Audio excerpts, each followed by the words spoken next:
Cultura e Saber de hoje veio até a cidade de Ribeirão Preto, na biblioteca Sinhá Juqueira, conversar com a escritora Marília Marcucci, que escreveu agora seu primeiro livro, Vozes de Mulher. Marília, seja muito bem-vinda ao nosso programa. E eu começo perguntando, antes de você falar do livro, como você se tornou escritora? Nossa, é uma história. Pode contar. Primeiro eu quero agradecer o convite, adoro esse espaço é maravilhoso aqui na nossa cidade. E a minha história como escritora começou quando eu estava no segundo ano, porque eu fiz uma redação e a professora disse que a redação foi linda e pediu para eu ler a redação na frente de todos os alunos. Naquele dia eu disse para mim mesma, eu quero ser escritora. Só que eu trabalhava numa empresa de contabilidade aos 17 anos e eu sempre quis ser escritora, mas eu era secretária e para me tornar escritora eu tinha comigo que eu tinha que fazer uma faculdade ligada à linguagem. Então eu escolhi letras porque eu queria aprender a linguagem a fundo. Então eu trabalhava durante o dia e estudava à noite fazendo curso de letras. E lá na recepção, onde eu ficava como secretária, todos os papéis passavam por mim. Relatórios, cartas, enfim. E aí eu tinha o hábito de corrigir alguma coisa, melhorar o português, até reescrever parágrafos. E aí os sócios da empresa fizeram um convite para mim. Eles fizeram um convite para eu ser revisora de todos os textos da empresa, porque é uma empresa que vende ideias. Sim. Então, assim, relatórios era o produto mais importante. Então, eu começo revisando esses relatórios, reescrevendo esses relatórios, e aí eu me torno, assim, a head da comunicação da empresa. E como head de comunicação, eu passo a escrever para esses executivos artigos, e-books, livros, enfim, até os e-mails deles, né? Então eu brinco que eu fui ghostwriter e ainda sou de executivos por mais de 20 anos. E, obviamente, homens. Sim. Sempre escrevendo para homens a voz, o tom de voz da empresa, os produtos, enfim. E aí, em 2021, eu me separei e falei, eu quero escrever um livro meu trazendo vozes de mulher. Aí eu escrevi um projeto para o PROAC, é a Secretaria de Economia Criativa do Estado de São Paulo. Sim. Eu escrevi um projeto e o projeto foi contemplado. E aí esse livro surge como um presente para mim, porque uma das relevâncias era justamente essa. Sim. Eu, como escritora, ghostwriter, nunca tinha tido a oportunidade de escrever um livro meu. E você escrevia textos que eram assinados por outras pessoas. Exatamente, assinados por outras pessoas. A sua voz ali, né? Do meio corporativo. Sim. Mas nos bastidores, eu sempre escrevia poemas, guardava, depois voltava, trabalhava em cima. Então, eu tinha uma coletânea ali guardadinha. Sim. Sabe aquele momento assim, agora eu vou escrever para mim? Sim. Mas ficava na gaveta ou no drive do computador, né? E esse livro, vou até mostrar aqui para nossa câmera, Vozes de Mulher, muito bonito, por sinal. Ele trata sobre o quê? Ele trata sobre, para mim, ele é um livro de cura. Até você mostrou a capa, esse roxo assim que ele extravasa para diversos lugares. Quando eu pedi para a ilustradora fazer a capa, eu disse para ela, sabe aquele remédio roxinho, um comprimidinho, que você coloca na água e ele expande assim e cura? Eu esqueci o nome daquele remedinho. Eu não lembro também. Mas se você... Permanganato. Permanganato de potássio. Eu lembro que meu filho, ele tinha umas feridas assim, só isso sarou. Você colocava o bumbumzinho dele ali, e aí nos 2 primeiros banhos a ferida cicatriza impressionante. E aí eu pedi para ela fazer esse roxo expandindo de cura, trazendo os rostos de várias mulheres. Por quê? O livro traz diferentes vozes e diferentes modos de pensar sobre os nossos próprios embates. Então ele vai tratar de casamento de um ponto de vista conservador ou não. Ele vai tratar de maternidade de um ponto de vista eufórico, mas também vai tratar de um outro assunto como aborto de um ponto de vista disfórico. Então, não existe ponto de vista certo ou errado nesses poemas. Existem as vozes de mulheres que se colocam e se sentem da forma delas. Sim. Em determinada situação. Então são histórias sobre mulheres. A gente sobre pode mulheres, considerar pode. isso. Você se inspirou, além da sua vida, em mais alguém? Muitas pessoas. Por exemplo, eu tenho, são histórias que eu escuto de mulheres, né? Então eu tenho um poema que fala sobre morte e é inspirado na história de uma mãe que tem o filho assim na mesa de cirurgia por causa de um tumor, e aí o poema traz a voz do desespero dela naquele momento, como é que ela enxerga os médicos, como é que ela enxerga, né? Então foi inspirada nessa história que eu ouvi. Sim. Tem um outro que é sobre aborto, em que também é inspirado numa história de uma senhora. E ela me contou, assim, ela tinha 15 anos e a mãe a forçou a fazer um aborto por causa da sociedade, não queria que a filha com 15 anos aparecesse com o filho, enfim, né? E ela contava chorando muito sobre essa história e ela falava assim que ela sentia muita dor e diz que a mãe dela dizia: piranha não chora, piranha aguenta. E aí eu começo o poema com essa frase, sabe? Trago a voz dela, como ela se sente em relação a isso. Muito interessante, né? E é interessante porque você consegue dar vozes a muitas mulheres em situações muito difíceis, pelo menos essas duas que você citou são situações extremas, né? E que muitas vezes eu acho que essas mulheres não teriam essa voz em outro lugar. Sim. Assim como eu acho que você não teve no universo corporativo, né? Porque você citou uma frase muito importante que foi: eu usava o tom desses homens, eu levava em consideração o segmento das empresas. Agora eu vou te perguntar, quando você... claro, como uma pessoa que já trabalha no universo corporativo, imagino que você já sabia mais ou menos o caminho ali para publicar um livro. Você sentiu e encontrou alguma dificuldade? Eu encontrei, sim.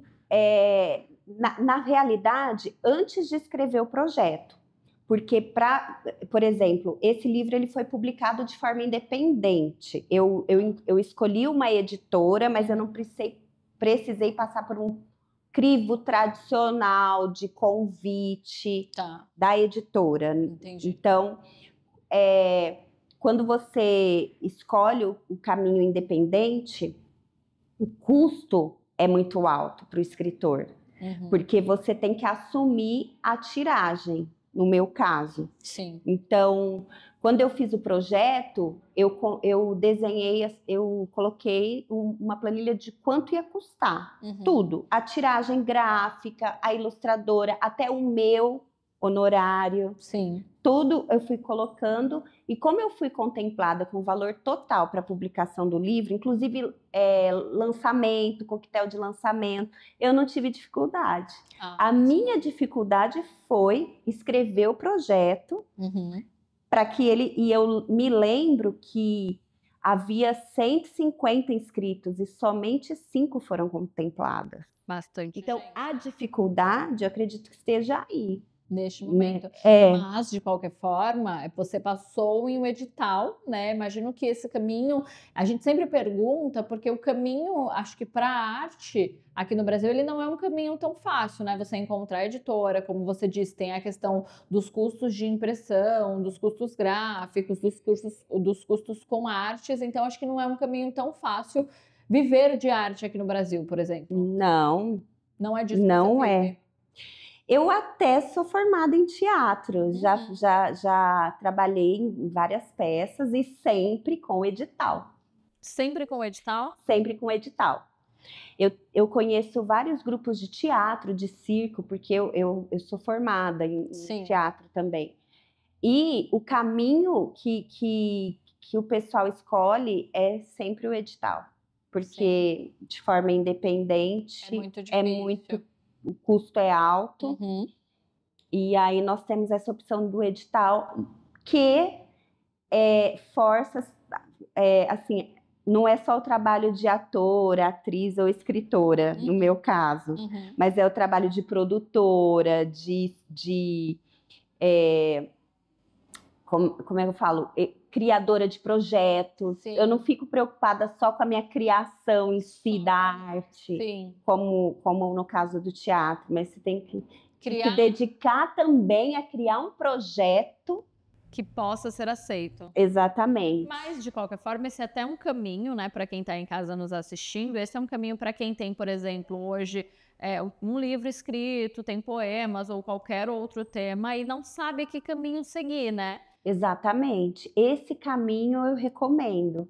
Porque o edital, ele traz para você tudo o que você precisa para o sucesso do livro. Ele exige que você conte os caminhos para que dê certo. E isso já é um exercício para que esse livro, quando vem ao mundo, tenha um norte. O seu livro foi publicado quando? Ele foi publicado em 2022. Então ele já tem um tempinho. Agora eu quero que você fale sobre os feedbacks que você recebeu das pessoas que leram esse livro, em especial as mulheres. Olha, as mulheres, tem até na dedicatória aqui, eu coloco os nomes, eu dedico este livro a Clarice, Sônia, Ana, tarará, e eu vou colocando todos os nomes que eu já ouvi de mulheres na vida, porque eu dedico a essas mulheres. E tem até um poema que eu falo que é o carro-chefe do livro, que fala sobre a voz da mulher, o como é difícil a gente se colocar. Em vários momentos, até quando a gente está numa discussão, tem sempre alguém que... Não, peraí. Então, é difícil se colocar. Então, eu recebi muitos feedbacks nesse sentido, sabe? Alguns... Fiquei chocada com alguns poemas. Nossa, mas seu livro eu quero dar de presente para uma amiga, porque eu quero que ela veja isso ou aquilo. Agora, um outro feedback que eu tenho até... É muito incrível. Assim, é difícil quando... Para mim, eu tô passando por isso agora. Você trabalhar para algo que é seu. Fazer o marketing de algo que é seu, sabe? Uma coisa é você trabalhar para, né, entender o propósito do outro. E quando eu fiz release de imprensa, meu livro saiu em muitos jornais, muitos. E aí teve uma matéria do UOL que citou o meu livro como um dos 10 livros escritos por mulheres que é obrigatório ler. Ao lado de Clarice Lispector, Maria de Jesus Condeixa. E eu fiquei, na hora que eu vi, eu fiquei apavorada. Eu queria me enfiar assim debaixo da mesa e não sair nunca mais, porque é algo assim, é difícil. De encarar, sabe? Para uma pessoa que vende a imagem dos outros e faz toda essa estratégia dos outros, você identifica que, seja também por você ser uma mulher que sempre teve suas vozes caladas e sempre viu outras mulheres sendo caladas também, isso talvez seja uma motivação para você ter dificuldade em se divulgar? Sim. Eu acredito que sim. E eu tô nesse momento de transformar isso. E até agradeço muito esse convite, porque me trouxe inspiração, retomou essa vocação de vamos desbravar, sabe? Acho que foi um momento assim muito importante para mim. Você acha que vale uma segunda edição, por exemplo, porque o livro conta relatos, né? Por meio da poesia, mas ele conta relatos. E os relatos nunca deixam de existir. Eu acho que vale. Então já vale porque a gente não cansa de ouvir histórias Sim, significativas de mulheres, sim. né? Nós temos muitos embates. E aproveitando que você falou que você tem dificuldade para fazer essa divulgação, eu vou perguntar onde é que eu posso encontrar seu livro. É comigo mesma. Mas onde as pessoas te procuram? Na rede social? Sim, no Instagram, Uhum. Marilia.marcucci, com 2 Cs. E eu tenho um site também, que é mariliamarcucci.com.br. E dali você divulga os seus trabalhos. Divulgo os meus trabalhos. Hoje eu estou vendendo o livro por mim mesma. Então, só pedir que eu envio por correio, mando por correio. Deste modo, você tem tido um resultado positivo? Eu tive, no lançamento eu tive, Uhum. em épocas de datas boas, como o Dia da Mulher, né? Ou o Dia das Mães.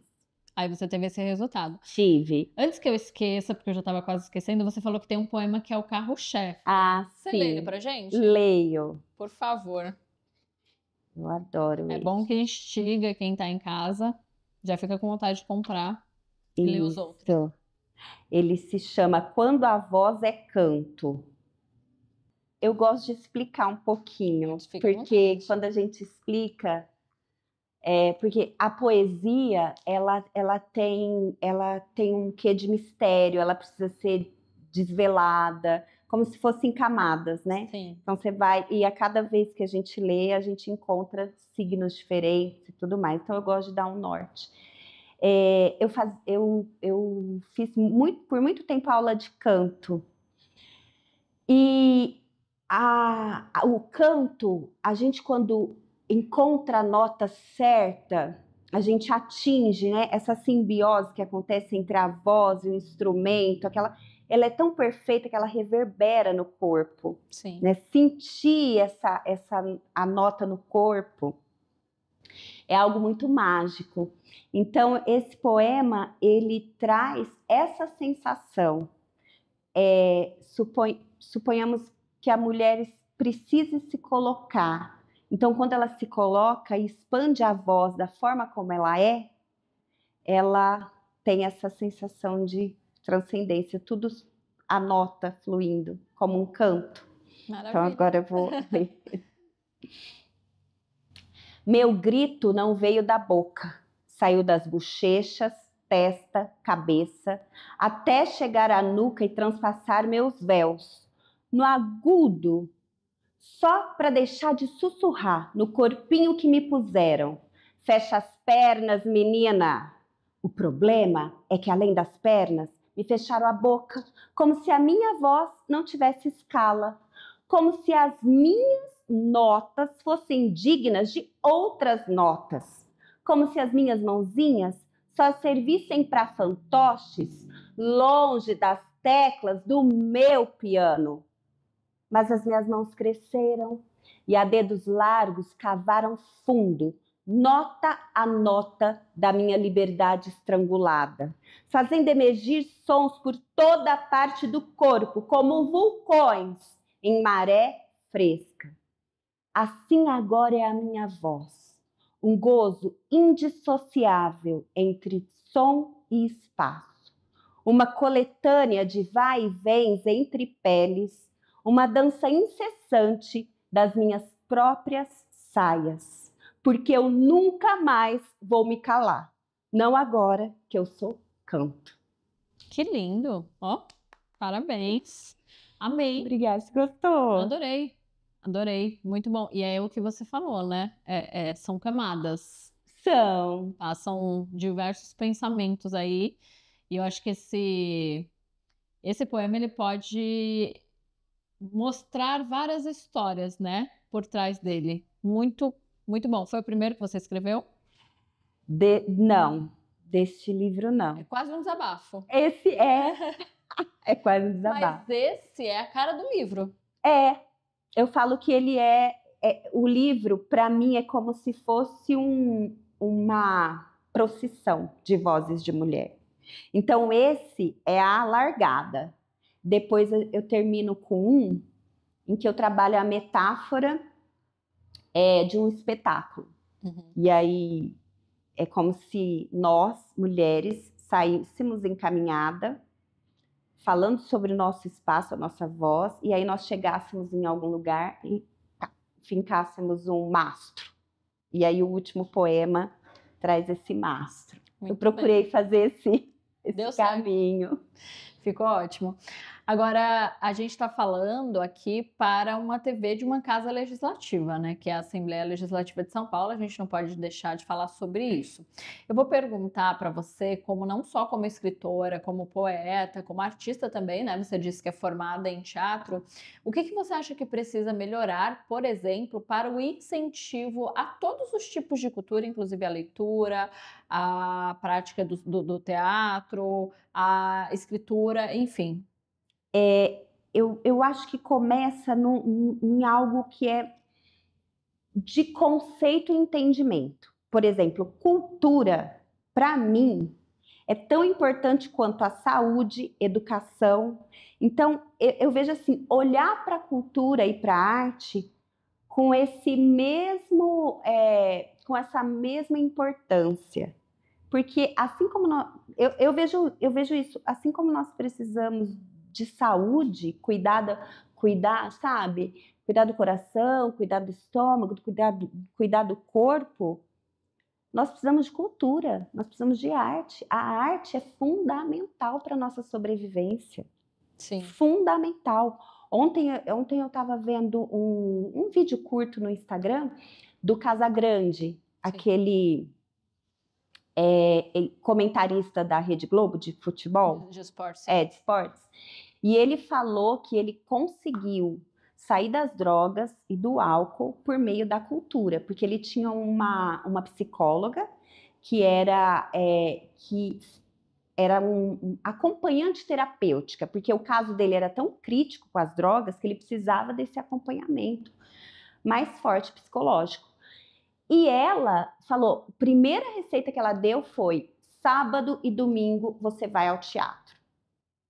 Sexta, sábado e domingo agora. E ele, no começo, ele falava que detestava, que não gostava. E aí ele foi inserindo, ele trocou as drogas pela cultura. Sim. Ele trocou as drogas por uma peça de teatro, pelo cinema. É bonito ele falar. Sim. E é isso, sabe? E não só ser público. A gente precisa formar público ainda. Nós estamos tão longe, porque nós ainda estamos atrasados na formação de público, que dirá a formação de artista. Sim, é verdade. Quando você fala isso, e você sendo uma escritora de poemas, eu fico pensando, né? A gente gravou outro programa aqui também falando sobre poemas. E o poema talvez não seja, entre todas as literaturas, o tema mais escolhido. Você acha que as pessoas precisam entender um pouco melhor de todo o poder que existe dentro de um poema e de um livro de poesias? Sim, muito. Como que a gente pode fazer isso? Eu acho que é começar pela leitura mesmo, começar lendo. Às vezes eu tenho a impressão que o poema virou uma linguagem para poucos, né? Isso que você está falando parece que virou uma linguagem para poucos. Por exemplo, em casa eu incentivo meus filhos até a construir metáforas, sabe? Eu incentivo, bilhetes, muitos bilhetes. Pensar nas palavras como algo arquitetônico. Às vezes a gente vai se vestir, sim, e aí a gente pensa, às vezes não, todos os dias a gente pensa que vai combinar o brinco, que vai combinar. Com as palavras é a mesma coisa. Então, assim, a minha recomendação é estabelecer uma relação com as palavras mais íntima, de escolha, sabe? De proximidade. Porque gostando de palavras, a gente gosta de poesia.